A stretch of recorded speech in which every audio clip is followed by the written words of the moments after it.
Ladies and gentlemen, I hope you are doing well. It is the Chief speaking. You're here to listen. I'm here to, well, semi rant today because I'm talking about a few things that I missed during the NBA offseason. All right. I had a few personal issues, one upload a day, a lot of stuff to do. No, thank you. All right. I'm going to be uploading maybe not once a day. All right. So don't get angry at me. Please don't start raging at me because, I don't want to hear it. Right. I don't want to hear it. So I want to talk about a few things that I missed during the NBA offseason. So first of all, we're going to talk about the draft. I want to talk about a few trades. One trade that already happened, two that will possibly happen. So let's get right into it, guys. First round of the draft. I'm only going to talk about the top 5 people in the draft because I don't know anybody after that. Like, I watch March Madness from start to finish, but I promise you guys, like, I don't really keep up with the players. All I know is that, like, this team won, that team won. I watch the games. Do I give a crap who makes the bucket? Not really, to be honest with you. So I just know I've been watching some Duke. Duke is really like one of those teams that, like, obviously is always televised. So I know who Paolo Banchero is. Magic drafted him first overall. I think this is a good pick for the Magic. I think it fits. I don't really see any downside towards this pick. Like, I mean, I think they could have gone with Chet Holmgren or Banchero, and it would have been the same kind of thing. You know, they would have had the same sort of, upsides and downsides. Obviously they're not the same position, right? We know that. But you know what? I think that, like, either way, it's a great pick for the Magic, no matter what. I mean, you're getting the first overall pick. And kudos to the Magic for picking Paolo Banchero, but the Thunder, man, drafting Chet Holmgren. This obviously, if the Magic were taking Paolo Banchero, then you already know the Thunder are taking Chet Holmgren, you guys, because this guy is actually one of the dudes that I was not hyped up on. Like, I wasn't really following that hype train of Chet Holmgren at all, to be honest with you, until I saw him in the G League. Or not the G League, what am I saying? The Summer League.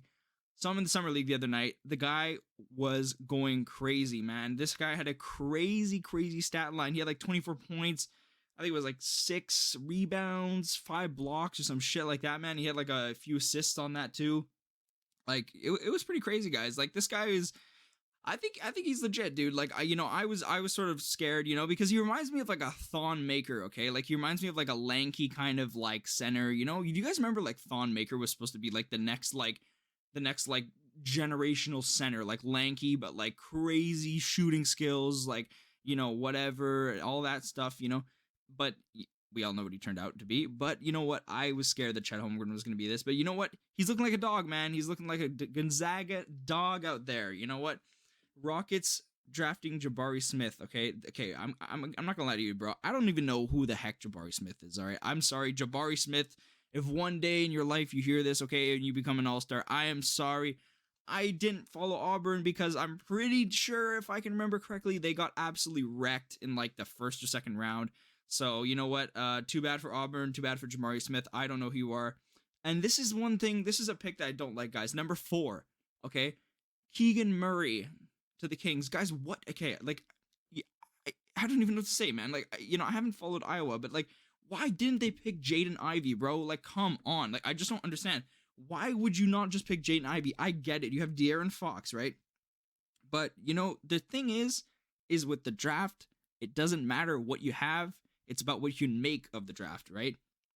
So, for example, okay, Keegan Murray, the Kings. I think he's a forward. I mean, I would assume he's a forward because I don't think the Kings would have. I think they would have drafted Jaden Ivey if they were looking for a guard, right? I think that this pick is kind of like really a Sacramento Kings thing. Like, this is just a thing that the Sacramento Kings do, guys. Like, this is just like a Kings move right here. Like, this is just something that Sacramento, another draft mess up, I'm pretty sure, if I had to guess. But you know what? Who knows, guys? Who knows? But I want to give the best pick, obviously, Jaden Ivey to the Pistons, guys. Literally, the Pistons were like on their knees sucking on Jaden Ivey, guys. They had him like. They gave him like jerseys. They're like giving him keys to the city, man. Like, you know what? And to be quite honest with you, I don't really. I think it's a little bit much, But at the same time, yes, they really snagged him. Like, I mean, they straight up snagged Jaden Ivey. Like that was. I'm pretty sure they were surprised that they got Jaden Ivey, and they were like, "Damn! Like, we actually got this kid. Like, Sacramento actually fucked up that bad that we were able to get Jaden Ivey." you know what? I think Jaden Ivey's gonna be good. He seems like one of those dudes that, you know what, he's gonna be working his ass off. And that's what everybody says. Oh yeah, this guy's been in the gym, longer than everybody else. Blah blah blah blah blah.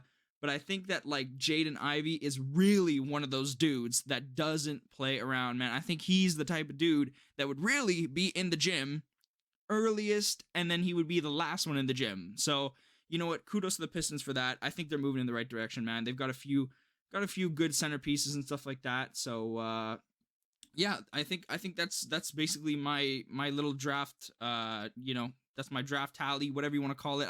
This is just what I think about the draft. I don't really know anybody else, to be quite honest with you. I've seen a few things about other people. I'm looking down the list. But I just, it's not really worth talking because I have no insight. So anyway, I want to move on, man. Trade that happened that I really don't like, okay? And I'll tell you why, right? Rudy Gobert to the Timberwolves. And you already know, if you listen to my Rudy Gobert rant, I'm not a big Rudy Gobert guy. I don't believe in Rudy. But the problem is, man, the Timberwolves, okay, he's a center, right? Who do you already have at center that you just signed to a Supermax? Oh, yeah, Karl Anthony Towns, the guy you just freaking signed, right? Supermax contract. What the fuck is going to happen, guys? Like, seriously, what? They gave up a lot. I'm looking at the trade right now. The Timberwolves only got Gobert, and they gave up Malik Beasley, Patrick Beverly, who, whatever. I don't even care about Patrick Beverly. Like, he's worth like a 9th round pick if that existed. Leandro Bolmaro, I don't know who that is. Walker Kessler, number 22nd in the 2022 draft. Okay, I didn't even know that. Jared Vanderbilt, okay, sure, whatever. Now, this is where it gets to be like a little bit much. 2023 first round pick, 2025 first round pick, 2026 pick swap, 2027 first round, and 2029 first round. Guys, are you serious? Are you serious, Minnesota? You're giving up all of these picks, plus these players. And Malik Beasley, right? This is a dude that's actually like not bad for you, okay? This is like a backup. I think he plays point, if I'm not mistaken. This guy was good in fantasy, bro. If you had Malik Beasley in fantasy, I think he was pretty good, right? I think, do you agree with me? People that play fantasy, please tell me. Malik Beasley was pretty good in fantasy, right? So anyway, I think this is a little bit too much, man. I got to tell you, I think that the Jazz, they had that thing where they felt like they had to get rid of somebody. And I think that organization really, really, really blew up, man. Like, you had Quinn Snyder resigning from the Jazz, didn't want to coach anymore. And then you have Gobert leaving. And then you have Donovan Mitchell, who I saw a report saying that he was like confused and didn't know what to think about the Gobert trade. So, already, do you like, what's the move, Utah? Like, you're building around Mitchell, yet there's like trade rumors. I really don't know, guys, what is going on with the Jazz. It's like one of those teams that is just like, I don't understand the direction they're going in. Like, I mean, at least for like the Thunder, for example, you can see the direction they're trying to take where they're getting young players and they're trying to develop. This is a team that I don't know if they're going to try to randomly go into rebuild. It sort of reminds me of the Pacers, guys. Like, remember when the Pacers had Victor Oladipo and Sabonis, and then all of a sudden now they're like kind of like a young team. This might be what happens to the Jazz. I'm pretty sure. If I had to guess, this might be what happens to the Jazz. Anyway, moving on, all right, I want to talk about what I think is really, really dumb, okay? And I want to talk about somebody who I have a passion for not liking. It is Kyrie Irving, guys. This guy had the audacity, man. He fucking re-signed, like took his player option, whatever, okay, with the Nets. Took his player option. Okay, yeah, he's returning to the Nets. Now, all of a sudden, he's like, oh, I want to go to the Lakers. No. So why the fuck would you take your player option for the Nets? Oh, I know why. Because he won't get signed because he has a horrible reputation and he knows that no matter what, he always has a backup with the Nets, guys. This is his lifeline, okay? His player extension is his lifeline. This is what's keeping him alive right now. Do the Lakers want Kyrie? Does LeBron want Kyrie?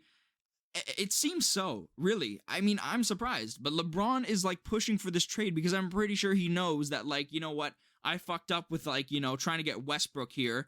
So, now I'm trying to get Kyrie here. So hopefully that'll give me some sort of redemption, But the thing is with Kyrie is that to even get him to come to the fucking games, that's where your problem is. Your problem is not how he plays. Your problem is saying, hey, Kyrie, we have a game tonight, man. Like, you better be suiting up, not sitting on the sideline in Dior's, fuck. You know what I mean? That's the problem with Kyrie, is that will he even suit up for you? It's sort of like, you're paying a man to sit around, that's really what it is. He's lazy. He ruined the Nets, guys. He really did ruin the Nets. I mean, seriously, like, you can't be sitting here telling me, even if you're a Kyrie fan, you can't be sitting here and telling me that he really didn't, like, ruin that Nets franchise, bro. Like, straight up. It's just sort of like, the guy really just fucked everything up, and it has to do with KD as well, which I will segue into. Do not worry. But yeah, this whole Lakers thing with Kyrie, it's just stupid, guys. Like, it's just dumb, man. You got this guy that does nothing. Like, what has this guy done, man? And you look, I know a lot of people don't like Stephen A. Smith, but you know what? I totally agree with everything he is saying, bro. Like, he doesn't, like, Kyrie doesn't work for his money, guys. The guy literally missed a shit ton of games. It's just ridiculous. Anyway, I'm gonna go crazy if I don't stop talking about this. So, last point I want to bring up, okay? This is probably the biggest point, is the KD trade rumors, okay? And apparently, when I first saw this, I think the news was that he wanted to go to the Heat and he wanted to go to the Suns. Okay, those are the two teams he wanted to go to.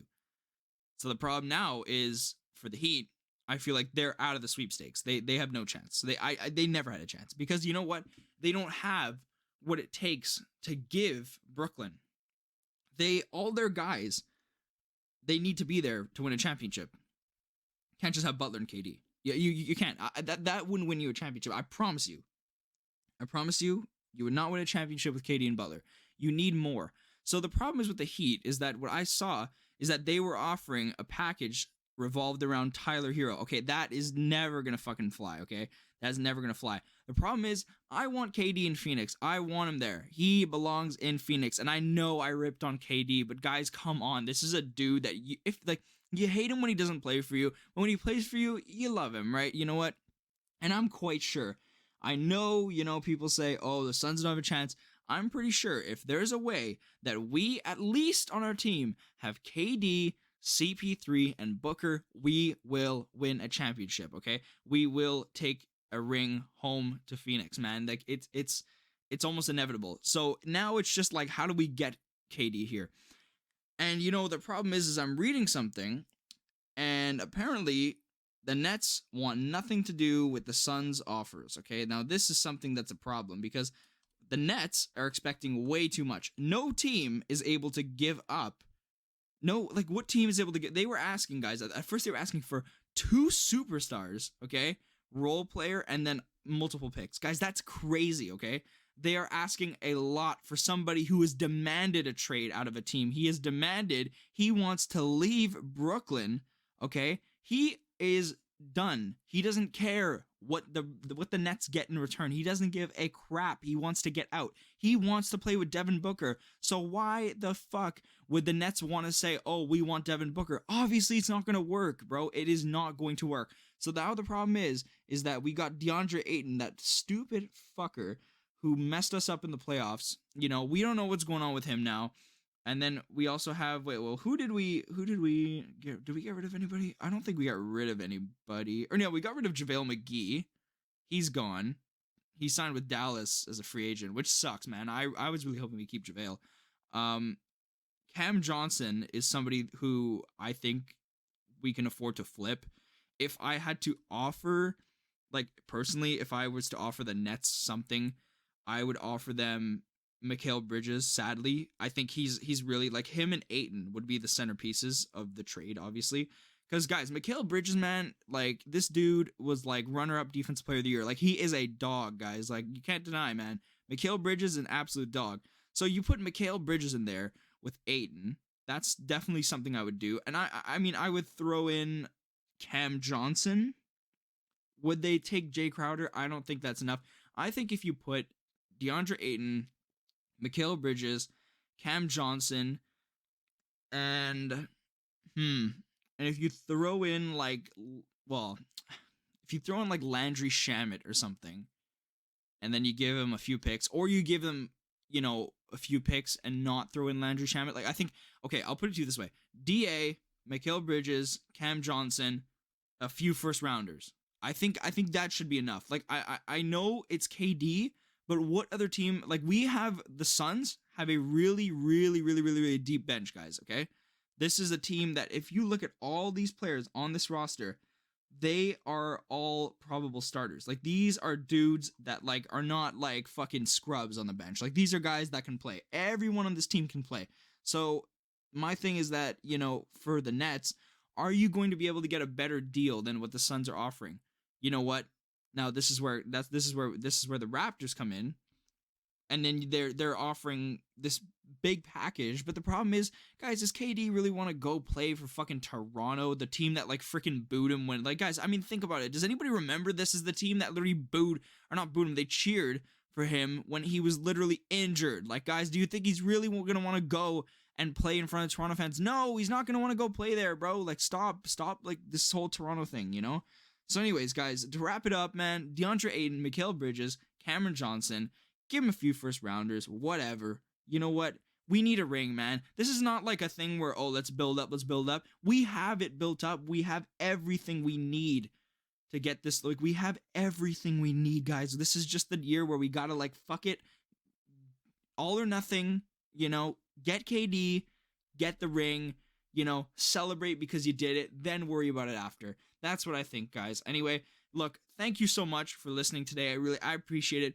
I know this is a little bit long, but this is just to cover everything that's been going on so far. Obviously there's plenty more of trades and stuff like that, but for now, this is the big thing. These are the big trades, the big rumors, and the draft was very important as well. So I really wanted to cover that, and I really appreciate you guys being here. Seriously. I will be back soon, and now that there's going to be a little bit more buzz around sports, because this is the time of the year, there's just baseball and stuff like that. Some football stuff starting to come out, few signings, NFL, there's also like, obviously, the NBA off season is it's very full of drama. So there's definitely gonna be more stuff to cover, guys. So like I said, I really appreciate you guys being here. I hope you have a great day. Chief out.